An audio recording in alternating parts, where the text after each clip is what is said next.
Good afternoon. It's Wednesday, the 23rd of May, 2018, just after 1 o'clock. Welcome to UK Column News. Your host today, Mike Robinson, myself, Brian Gerrish. Got there in the end. Yes. Just in time delivery, I think. Where should we start? I think we better start on the serious matter of defence and the Defence Select Committee meeting yesterday, talking about Britain's relationship with NATO in particular, and the rabbit in the headlights here, Gavin Williamson. Just incredible, this event, Mike. We're going to have a look at what this gentleman had to say. I've called him the Pest Control Officer, Gavin Robinson, DUP, Belfast East, because he sat there very quietly and then he started to ask Gavin some questions. I wasn't quite sure where it was going.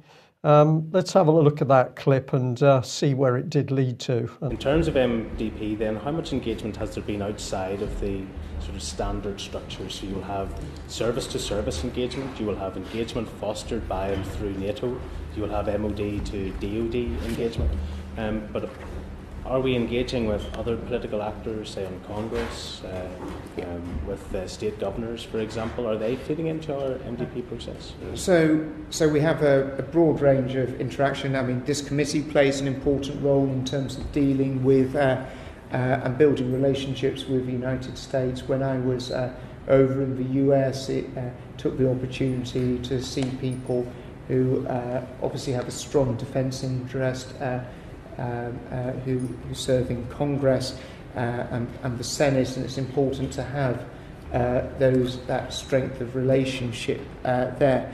I think the strongest relationship will probably always be through the services, going back to the point of the fact that these are many men and women who have actually served together, and if you look at their current Defence Secretary, this is someone who has served alongside British officers in many different fields of conflict and puts an exceptionally high value on the skills, their capability and the leadership that they actually bring. So, very strong relationship. Should we be doing more? I think we can. I mean, very genuinely, are we engaging with members of the Defence Committee, the Armed Services Committee in Congress? Yeah. Are we talking to senators and congressmen about MDP and asking their view as to how our process should So when I was over in the US, this was something that we discussed. One of the things that was actually discussed from the US side is how they'd fed into US defence strategy and a key role that they had played in terms of the development of US defence strategy. The key thing that came through in all the discussions I had was the value that they put on us as an indispensable ally, and the fact that we are consistently there. We are a nation that has always been willing to do a lot of heavy lifting in terms of relationship. If you look at the Gulf, if you look at the Mediterranean, if you look at the North Atlantic, if you look at NATO in general, they put a true value on that. Sure. But we certainly have engaged with them. But the main thrust of engagement has been through the Ministry of Defence and the Department of Defence in the United States. So that is where the bulk of our engagement has been. I think I would like to get to a sense where we had an assessment of how much congressmen are engaged in our MDP process when we as a committee end up seeking to challenge and revise, but we're not shaping. We don't get the opportunity to shape, and further questions from Mr. Francois earlier about the rationale for seeking to double our presence in Afghanistan. For example, we can't engage in those discussions. So are elected representatives in the United States shaping our defence policy more than elected representatives here in the United Kingdom? Oh, absolutely not, no. But it would be remiss of me not to take the opportunity to talk to people who've been involved in Well, there we are. Very interesting to see that a lot of comment in our chat box where people picked up, firstly, that this man, Gavin Williamson, the Defence Secretary, seemed utterly terrified in front of the cameras and the questioning. He didn't have any self-confidence. He didn't appear to say anything worthwhile, to the extent that a young lady top right in the screen was busy scratching and passing notes and grinning. She was clearly unimpressed.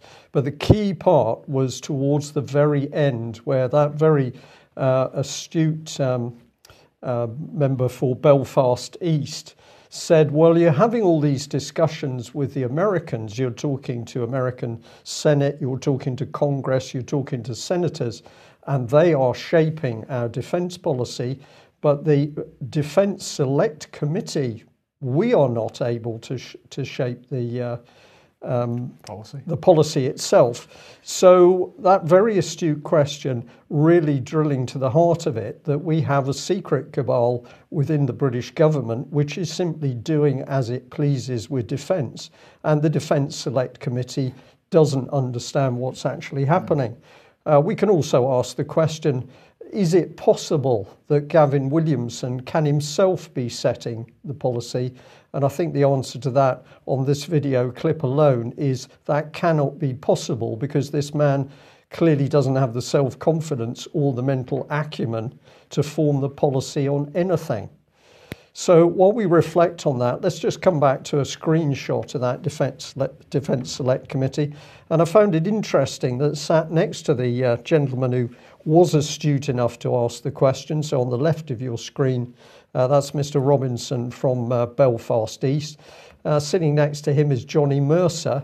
And of course, Johnny Mercer spent some time in the army himself, but he admitted on the BBC a couple of weeks ago that he didn't really know what was going on in government. So we've got the situation, Mike, where we've got a defence minister who is saying that basically we've got carrier groups. Well, no, we haven't, Mr. Williamson, because we haven't got any carrier groups, because we haven't got any ships to put around the carriers. We haven't got any aircraft to put on those aircraft carriers. He talks about submarines in the North Atlantic working with the Americans.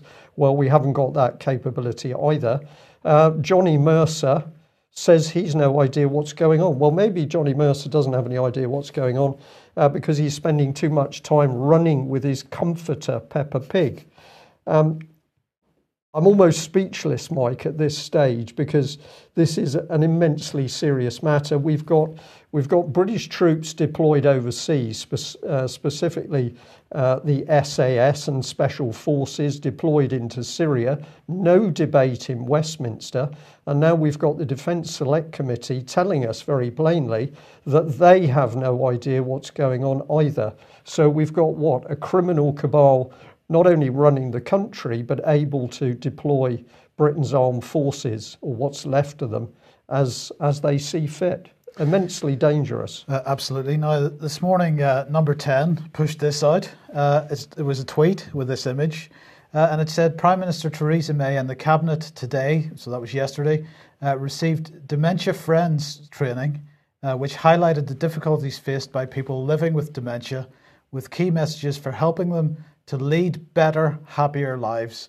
And I was inspired by this tweet, particularly this phrase at the end, because we have to think about having a better death. And apparently, if we've got dementia, we've got to think about having a better, happier life.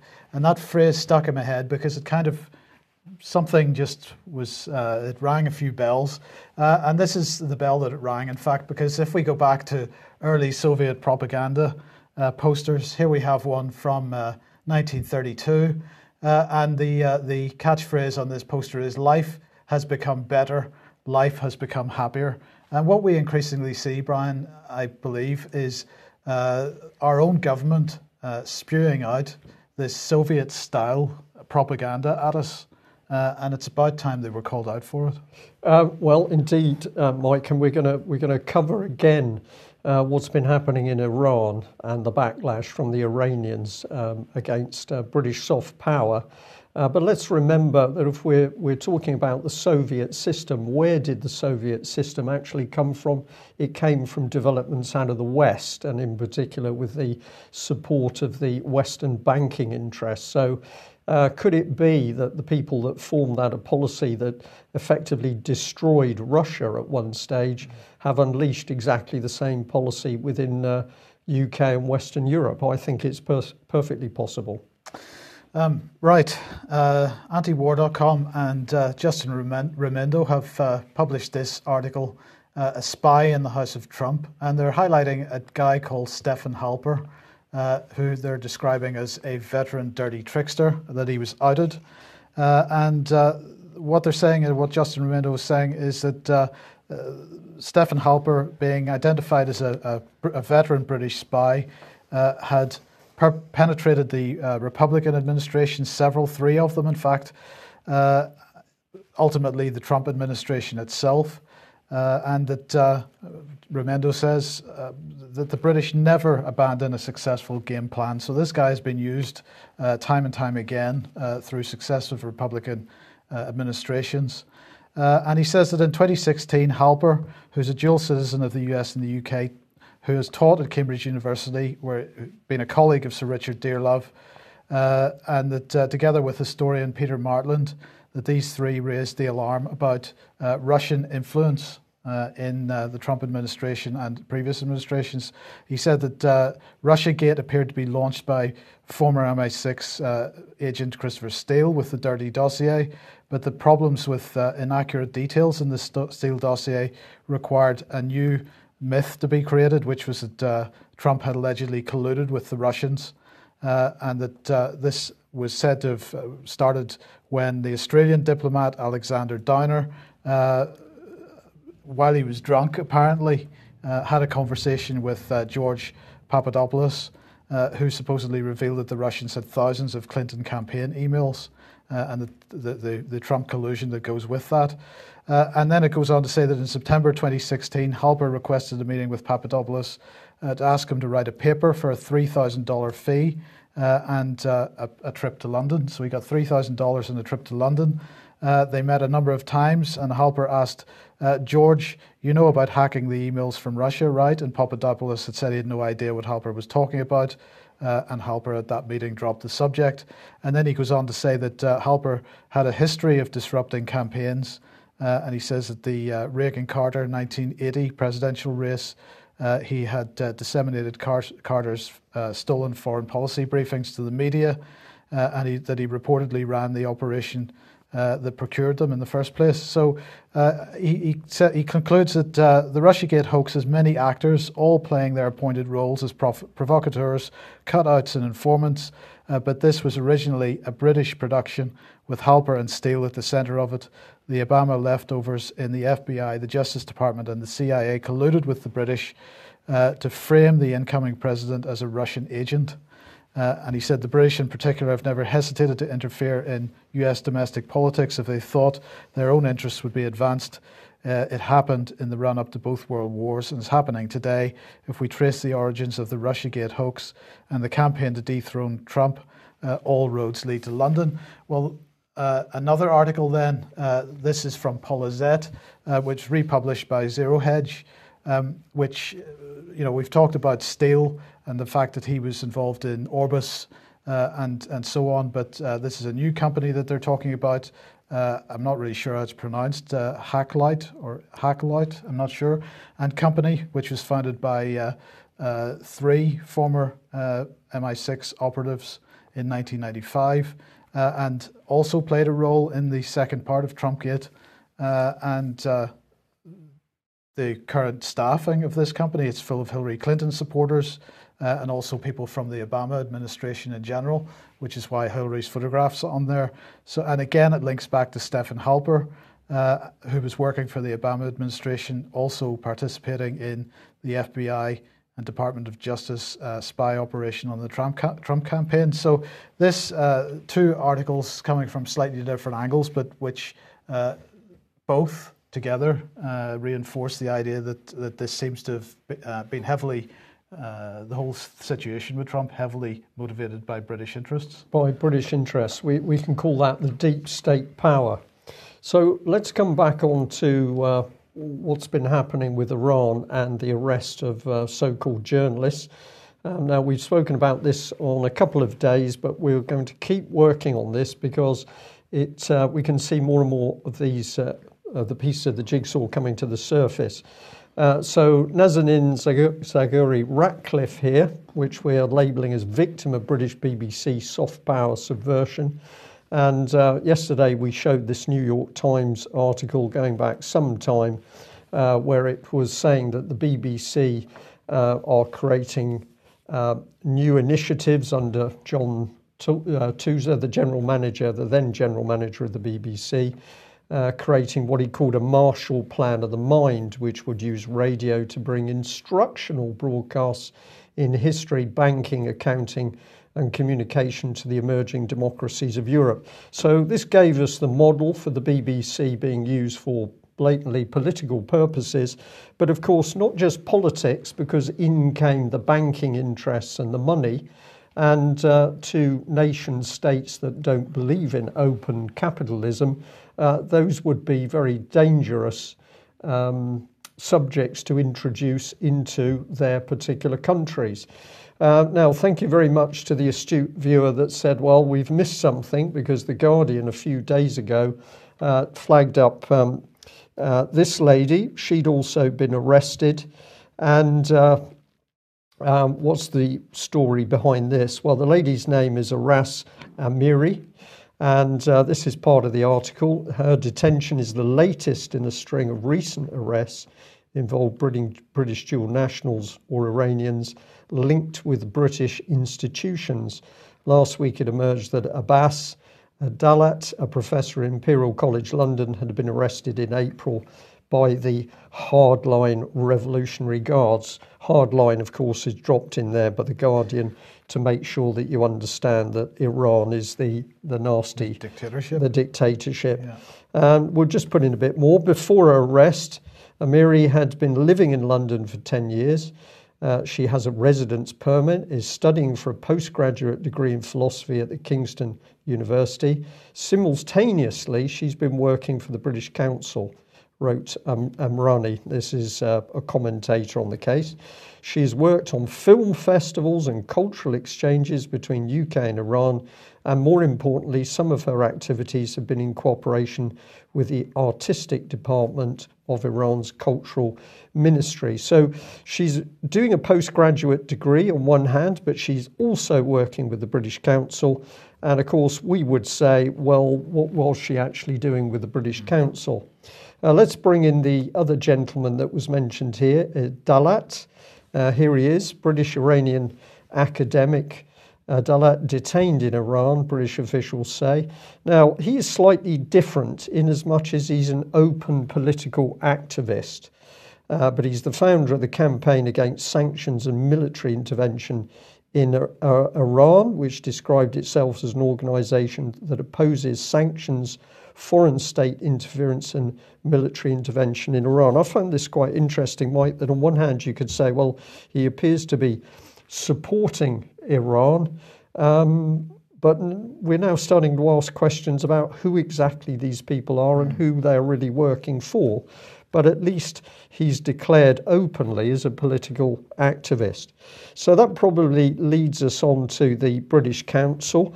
I encourage people to go and have a look at the website, have a look at the team of trustees and the executives and ask yourself who these people are, because this gentleman previously worked for the NHS. He's been in Macmillan.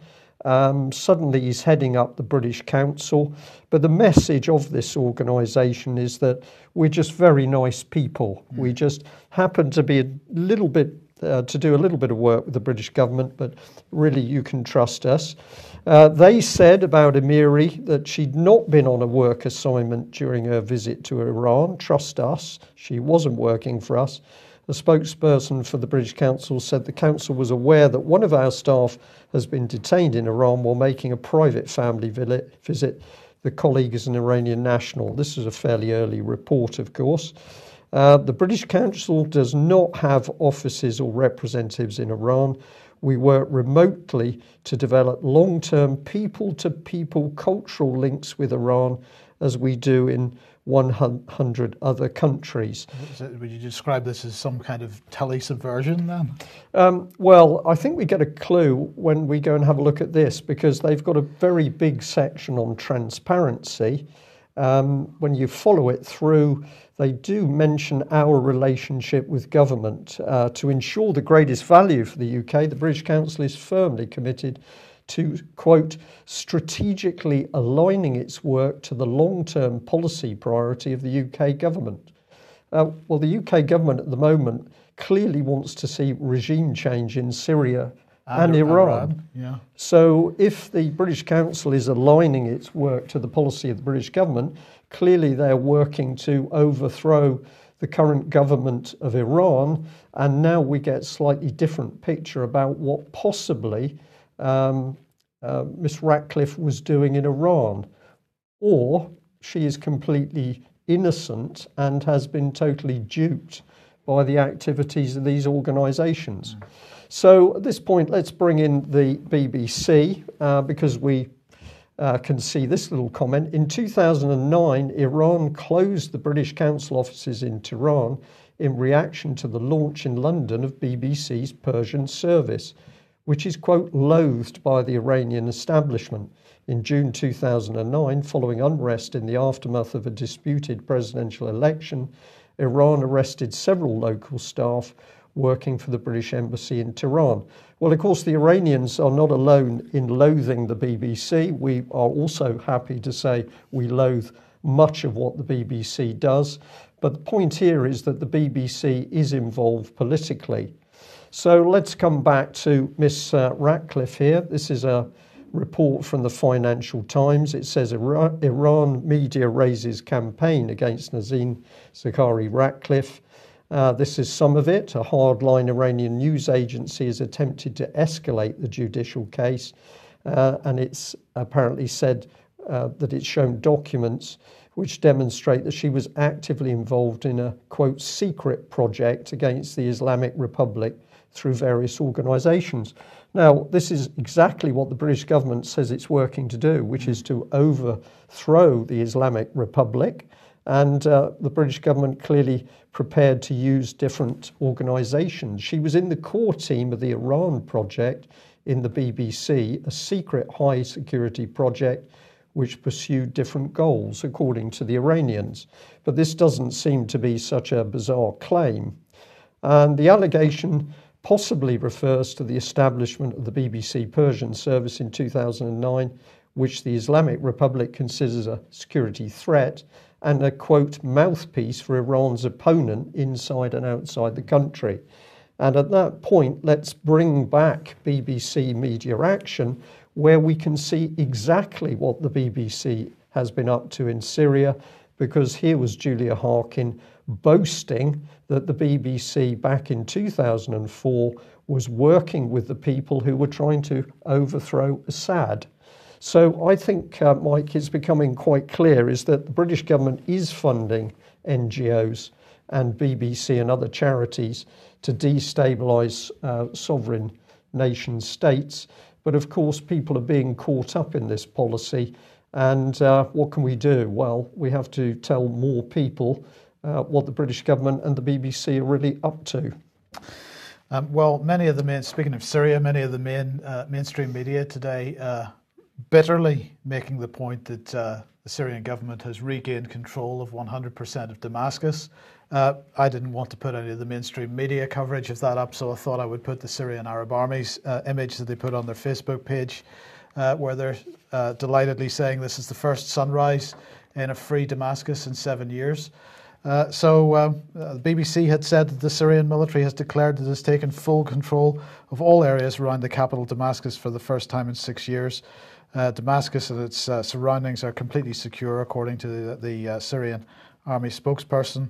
And the announcement came after troops declared Islamic State militants from the Yarmouk Palestinian refugee camp and the Hajar al-Aswad district. And they go on to quote the usual suspects like the Syrian Observatory of Human Rights and so on. Well, we can ignore that. I would much prefer to look at a sunrise because that's a much more appropriate image under the circumstances. Absolutely. Where are we going from here? Prime Minister's questions now. The main feature of, or the main subject of the UK Column's NHS conference just over a week ago was the issue of privatisation of the NHS. Theresa May was asked by that in Prime Minister's questions today. And well, this is what she said. That the former health minister, now the mayor for Manchester, said the private sector puts its capacity into the NHS for the benefit of NHS patients, which I think most people in this country would celebrate. So to paraphrase that, Brian, we don't need to worry that piecemeal the NHS is being privatised. In fact, we should celebrate it. We should celebrate it. OK. Well, we're going to say that UK Column has now started the process. The conference in Nottingham clearly had an effect because, of course, as we learnt yesterday, there was a counter NHS conference put forward after hours, but same location in Nottingham by the Socialist Party, and the shadow Minister of Health was going to attend that. So I think we can be quite clear now that as information is coming out from people working within the NHS themselves about the immense damage of the privatisation programme, we're going to start to see this smokescreen from central government. But what an insult to say that people who are making profit on the back of sick or injured people are to be praised for their help in supporting the NHS. If they weren't taking profit, maybe there's a different case, but this is about the taking of profit, the making of profit on people who are sick and vulnerable. I find that pretty outrageous, really, Mike. Yep, right. Let's move on to the issue of water resources in the UK, because back in November last year, the Environment Agency had announced a change in the rules for farmers who abstract water for use on their land for irrigation or any other purpose, which means that they now require a licence to continue doing what they have freely done for generations, forever, really. So for a new abstraction licence for a previously exempt abstraction, also known as a new authorisation, farmers have 2 years from the 1st of January 2018 to send in a valid application. They have to complete the application form for a Water Resources Licence Part B to tell the government what they want to use the water for. And it's their responsibility to apply for a licence if and when they need one. Before the application period closes, the Environment Agency may take enforcement action if they don't do that, and that enforcement action might include fixed fines, variable fines. Who knows what might happen, because although there is a document which says what sanctions the Environment Agency can take, they don't specify the scale of those sanctions. But today they've produced a new report called The State of the Environment, Water Resources. And they said this is the first major report on water resources in England, and that it states that climate change and demand from a growing population are the biggest pressures on the availability of water. Without action to increase supply, reduce demand and cut down on wastage, many areas of England could see significant supply deficits by 2050, particularly in the southeast. And they highlight unsustainable levels of water abstraction, leakage from water companies currently estimated at 3 billion litres per day, and demand from industry and the public as the three issues that need to be tackled. So the report shows that current levels of water abstraction are unsustainable in more than a quarter of groundwaters and 1/5 of rivers, leading to reduced flows which could damage local ecology and wildlife. And they're saying that they've produced a 25-year plan that sets out an ambition to reduce individual water use. On average, at the moment, individuals use 140 litres of water per person per day, and they're going to work with industry to set a personal consumption target. The Environment Agency will work with the government to set this target, and cost-effective measures to meet it is how they describe it now. They've got this policy in one hand, the Environment Agency pushing forward very hard with this at the moment. They're tweeting about it, they're putting lots of pressure on about it, they're imposing new licences in farming. But in the meantime, government driving ahead with, an industry, fracking, which is going to use and deplete freshwater supplies in a way that we haven't seen before. And the key point about this is that once the fresh water has been mixed with the fracking chemicals and the sand and so on, that water cannot be reused. It can't be put back into the freshwater supply. It can't be cleaned. So it has to be disposed of. And so, this seems to be a bit of a disparity in government policy here. Or is this the case that what this report is intending to do is to make sure that us as individuals, reduce our water consumption to levels that allow the fracking industry to develop in this country? Well, it could well be, Mike, but the minimum you could say is a free resource. Water has now become a profit-making resource.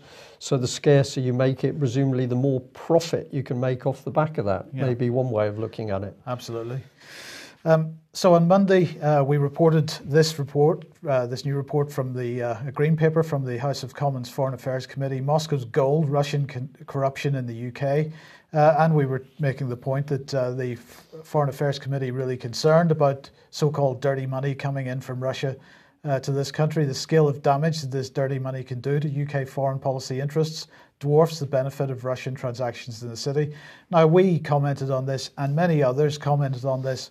Why are they interested in this right now when dirty money has been coming in from many parts of the world to the City of London for centuries? And really, we haven't been too concerned about it. We have, in fact, made use of it as much as we possibly can over the centuries. Well, another day and another similar situation, because we have an MP, Ben Wallace, who's really concerned about the level of consumption of cocaine in Europe.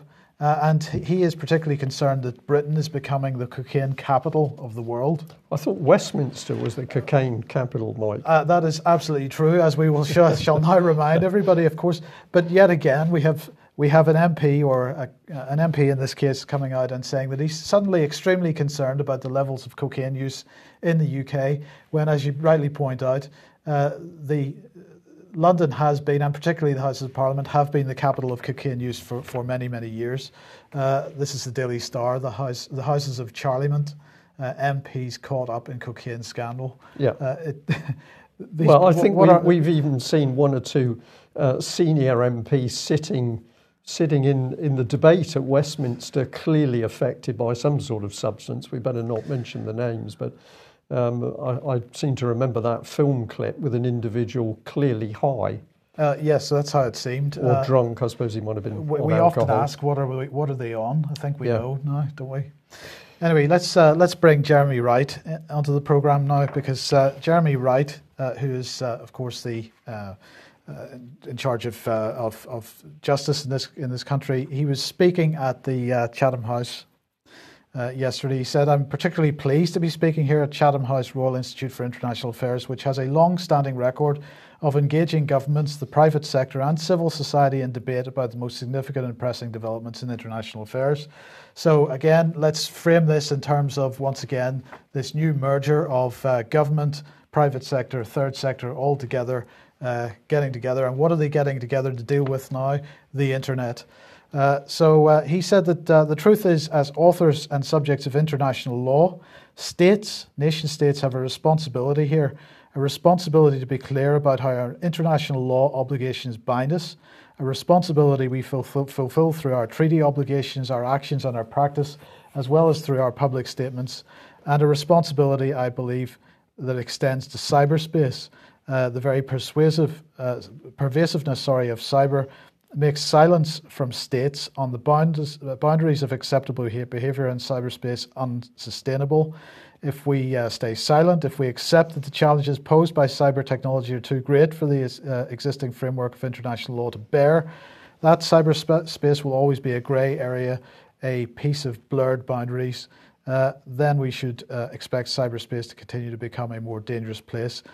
So he goes on, cyberspace are not and must not be a lawless world. And this is basically where he's going with this. Britain apparently is going to take the lead in turning cyberspace from this lawless world into a place of international law.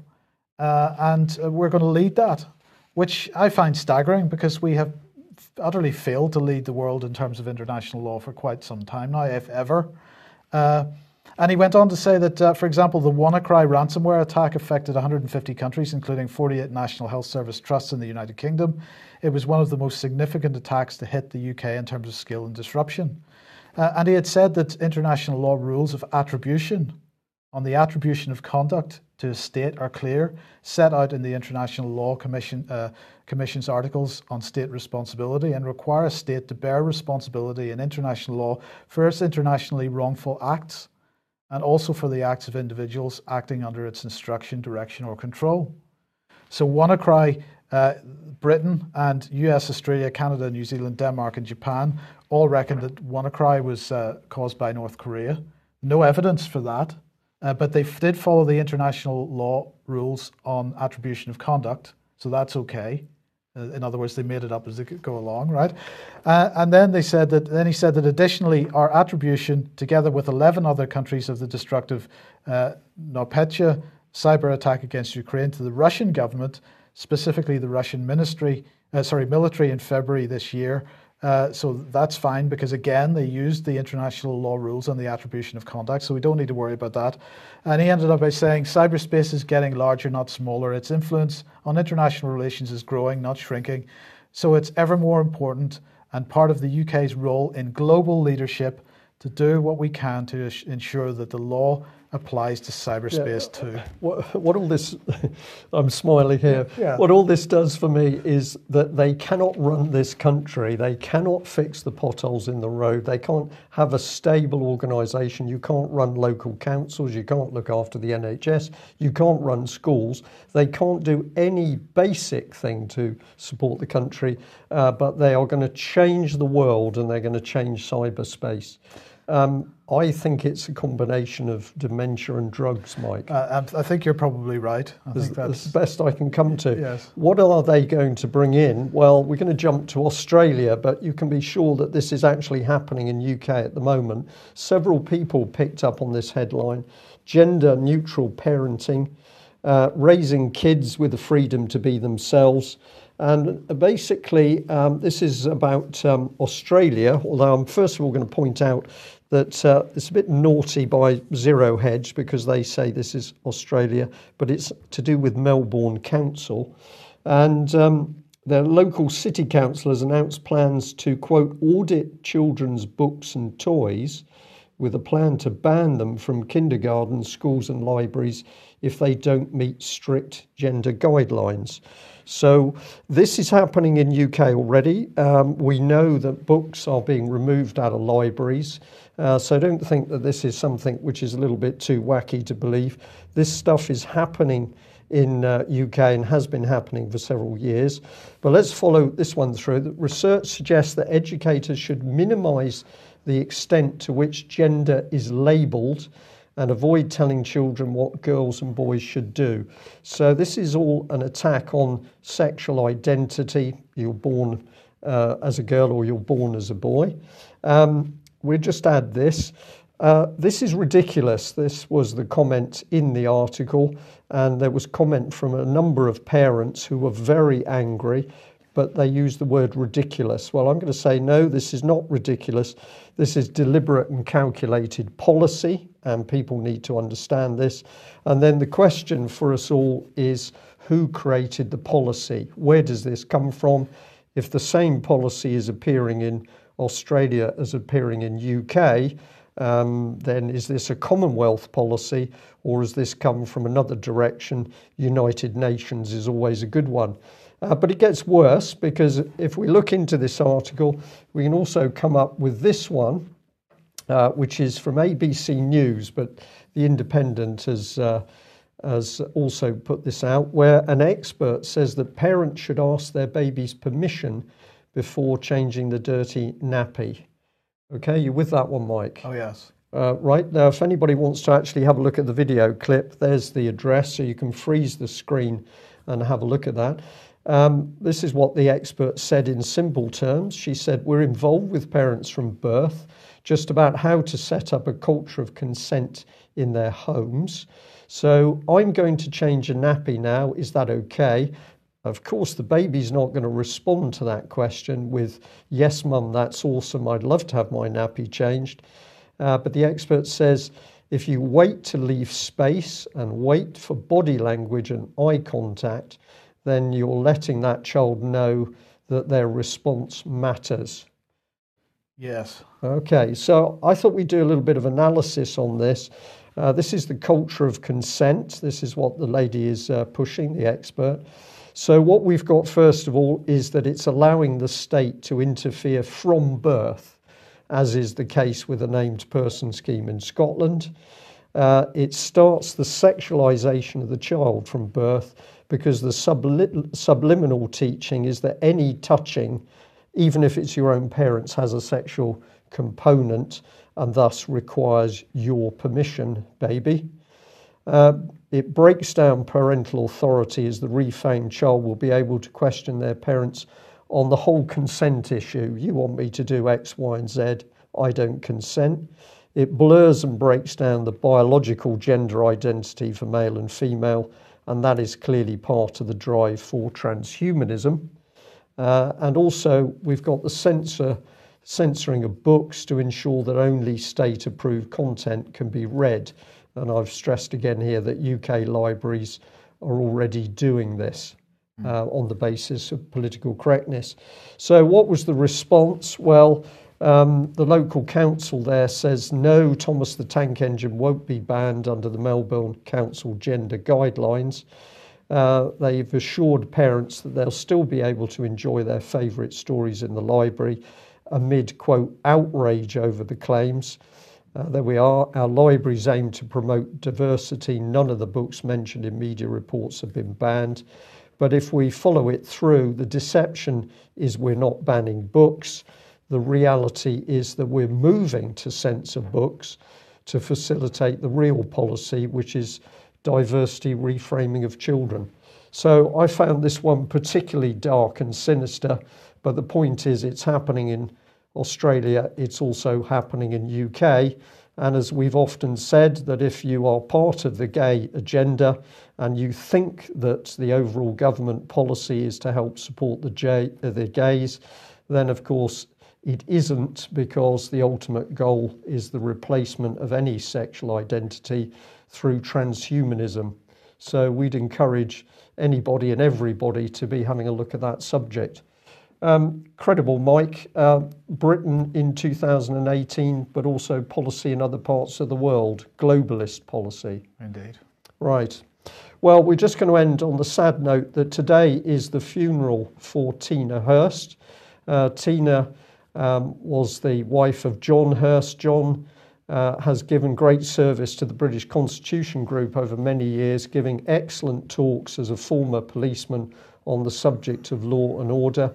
And of course, Tina, a campaigner in her own right, and giving John immense support in his work. So we'd just like to send our condolences today to John and his family, and hope that it goes as well as these things can. Okay, that's it for today. Thank you very much for joining us. We will be back at the same time tomorrow. Bye-bye.